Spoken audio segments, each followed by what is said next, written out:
Who was Cesar Chavez? Cesar Chavez was born March 31, 1927, in Yuma, Arizona. During the Great Depression, the Chavezes lost their family farm. To find work, they moved to California, where they became migrant workers, underpaid laborers who worked seasonal, temporary jobs in agriculture and often lived together in makeshift camps. With most of his childhood spent moving from farm to farm, seeking work with his family, Cesar Chavez attended school only sporadically. After spending 2 years in the military during World War II, Chavez returned to migrant farm work. Soon he would begin his career in labor organizing with the Community Services Organization, where he served as director for 4 years. In 1962, Cesar Chavez left the Community Services Organization to co-found the National Farm Workers Association, or NFWA, with fellow activist Dolores Huerta.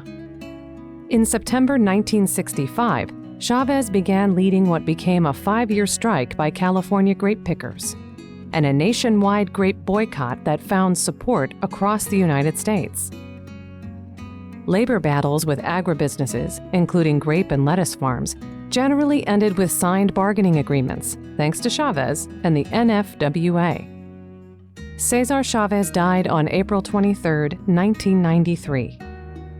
In 2014, U.S. President Barack Obama declared Chavez's birthday, March 31st, a national holiday. As I walk along this land, I wonder what will be. Will I be forever searching? Will my soul be free? We didn't know who we were. We were seeking identity. Cesar Chavez gave us that. My children reach the promise of equality. I think the deciding factor in whether you're going to make real social change or not is risk. Are you willing to take a risk? And the farm workers took the risks. As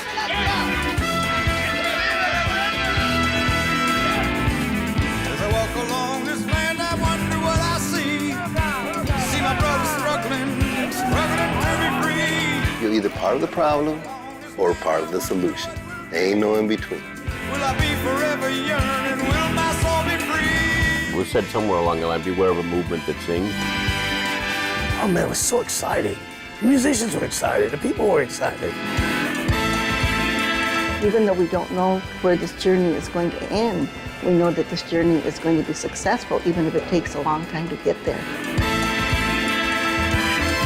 Art was integral to this project right from the very beginning because artists are naturally drawn to those causes that are pure.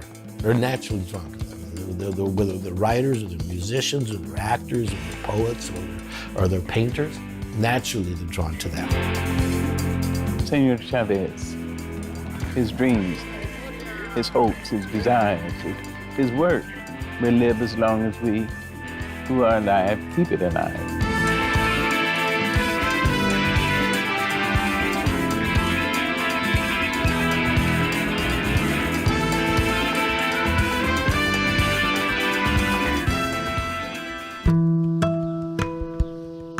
How did Filipino and Mexican-American farm workers spark a worldwide movement for better labor conditions? It started in California's Central Valley, the breadbasket of the United States. Farm work has always meant low pay and poor working conditions. But it all started to change in 1965, when Filipino farm workers in Delano, California decided they'd had enough. They wanted decent pay and humane working conditions in the grape fields, and they wanted it now. We feel that we farm workers should have an organization of our own. So the Agricultural Workers Organizing Committee, led by Larry Itliong and Philip Veracruz, began the Delano Grape Strike, a movement that would change the course of farm worker labor organizing history. Up until this point, farm owners had pitted one ethnic group against the other as a tactic to break up the strikes. Knowing they needed the support of their fellow farm workers, Itliong and Veracruz went to Mexican-American organizers Dolores Huerta and Cesar Chavez and asked them to join the strike. And from there, solidarity and history was born in the fields between Filipino and Mexican workers that led to the historic 5-year-long international grape boycott. The power of solidarity that backed this movement echoed around the world. Families across America stopped eating grapes. Black activists of the Student Nonviolent Coordinating Committee walked with the farm workers on a 300-mile march from Delano to Sacramento. Yemeni workers and Native Americans, all too familiar with state-led marginalization, supported farm workers. And faith leaders preached the movement's message of justice. After 5 years, the strikers won. Grape growers agreed to union contracts that ensured better working conditions and higher pay.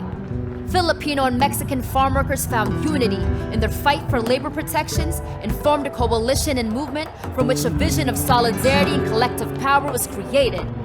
Power to the people. Isang bagsak. Down with violence! Abajo! Down with racism! Abajo! Down with sexism! Abajo! Se Puede! Change is what she wanted. Change is what she preached, and change is what Dolores Huerta helped inspire a nation of farm laborers stand up for. Farm workers who are doing the most essential work of feeding everybody, they were so discriminated in the fields that they were not even provided bathrooms in the fields. In 1962, Dolores Huerta and Cesar Chavez founded the National Farm Workers Association. Since then, a track record of change followed. In her youth, strikes, boycotts, and lobbying helped create labor contracts, safer working conditions, and health care for agriculture workers. If we're going to have a true democracy, everybody has to participate. You know, you just can't have a few people making the rules, making the laws. The 1960s was a time of change, and although Cesar Chavez received a majority of the attention, Huerta played an equal part in the labor and civil rights movement. The role of men and women were different back then, but looking back, Huerta says that she would have liked to shared more of the speaking responsibilities. We have thousands of people that really created the movement, and I think I probably have gotten more recognition, but I do agree that I think as women, we probably need to not stand back, but stand up. At the age of 91, her activism, her passionate energy, and her voice towards civil rights has not faded. Today, she's the president of the Dolores Huerta Foundation, a nonprofit in Bakersfield that focuses on equality, health and safety, and education through a program called Vecinos Unidos, or Neighbors United. The foundation works to unite parents, teachers, and students in the classroom. Children are not born racist. They're not born homophobic. They're not born misogynist. Though we have to start teaching children all of these things right at the elementary school level. These days, Huerta's